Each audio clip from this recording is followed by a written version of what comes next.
నమస్కారం అండి. నా పేరు విజయలక్ష్మి అండి. నేను మా మా పిల్లల ద్వారా నేను పాదరాసుకి వచ్చానండి. అయితే వాళ్ళ వాళ్ళ ప్రవర్తన బట్టి నేను వచ్చాను.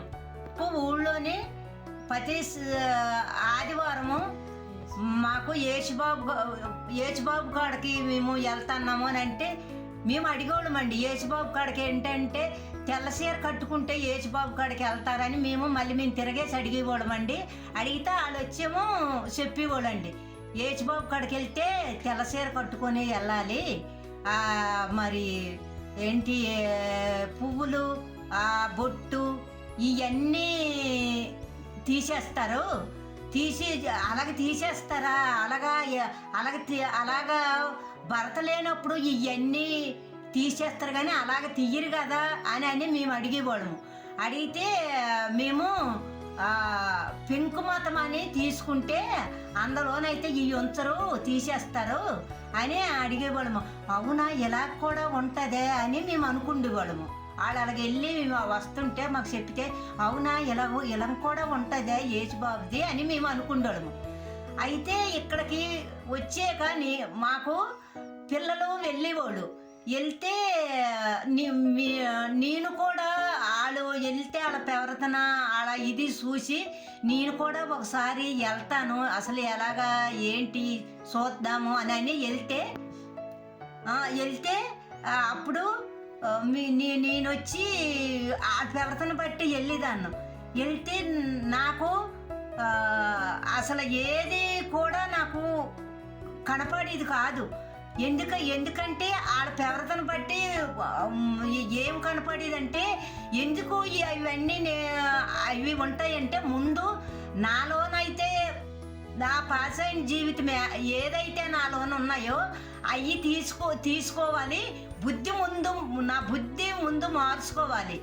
ఆ బుద్ధి మార్చుకున్నప్పుడే ఇవన్నీ కూడా ఉండవు అని నేను తెలుసుకున్నాను. అయితే ఇక్కడికి వచ్చాక ముందు నా బుద్ధి మార్చుకోవాలి అని నేను తెలుసుకున్నాను. దేవుడు అసలు ఇలాంటి చెప్పలేదు కదా, ఇలాంటి పువ్వులు గాజులు నేను అనుకునేదాన్ని, ఏమీ తీయలేదు కదా, అన్నీ కూడా బొట్టు అన్నీ ఉండేవి.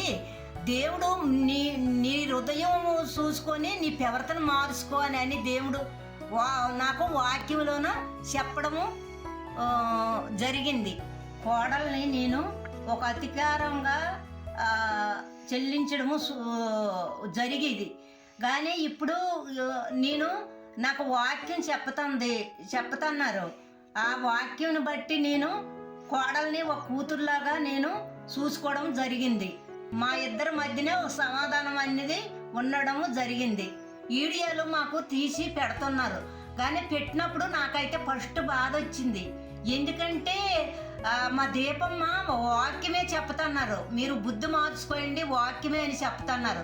ఎందుకంటే ఆ వాక్యం నేను నా కోడల్ని ఒక కూతురులాగా నేను చూడగలుగుతున్నాను. ఎందుకంటే వాక్యం నాలో నుండి మూలాన నా అల్లుడిని కూడా ఒక కొడుకులాగా నేను చూడడము జరుగుతున్నది.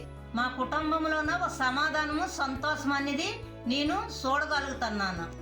ఎందుకంటే మా దీపమ్మ మా శ్రీనివాస బాబు మా కుటుంబాన్ని నిలబెట్టారు. వాళ్ళ జీవితాలను వదిలేసి మా జీవితాలను నిలబెట్టడానికి వచ్చారు. నా జీవితం కూడా వాళ్ళ వల్లే నిలబడ్డది. మాకు వేరే బోధ మాకు చెప్పలేదు. మీ జీవితం మార్చుకోండి, మీ ప్రవర్తన మార్చుకోండి అని వాళ్ళు చెప్పగలిగి వచ్చే మేము కూడా ఆ జీవితమే మేము మార్చుకొని మాలోన ఏమీ చెడు ఆలోచన మాలోన లేకంట దేవుడు వాక్యం పెట్టుకొని మేము ఇక్కడ నిలబడగలిగినాం. మేము విందులో నుంచి ఇక్కడికి రావడం జరిగింది. ఎందుకంటే రావడం జరిగిందంటే వాక్యము మా జీవితము మాకు బాగు చేసింది. ఇప్పుడు దేవుడి వల్లే నా కొడుకు బతుకున్నాడు. ఆ సంతోషము మేము చూడగలుగుతున్నాము. ఎందుకంటే దేవుడు మాకు ఆ సంతోషము సమాధానము ఇచ్చినారు. ఎప్పుడు కూడా ఆయనకి మేము ఎప్పుడు మా జీవితము ఉన్నన్నాళ్ళు మేము ఇంకా మరిచిపోము. ఆయనే మాకు దేవుడు, ఆయనే తండ్రి, ఆయనే తల్లి తండ్రి అని మేము మా కుటుంబంలోనూ చూస్తాను.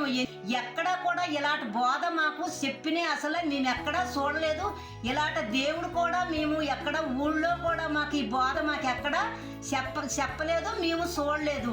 మా కుటుంబము మేము ఈ వాక్యము చెప్పినందుకు మేము కృతజ్ఞతలయ్యి ఉంటాము.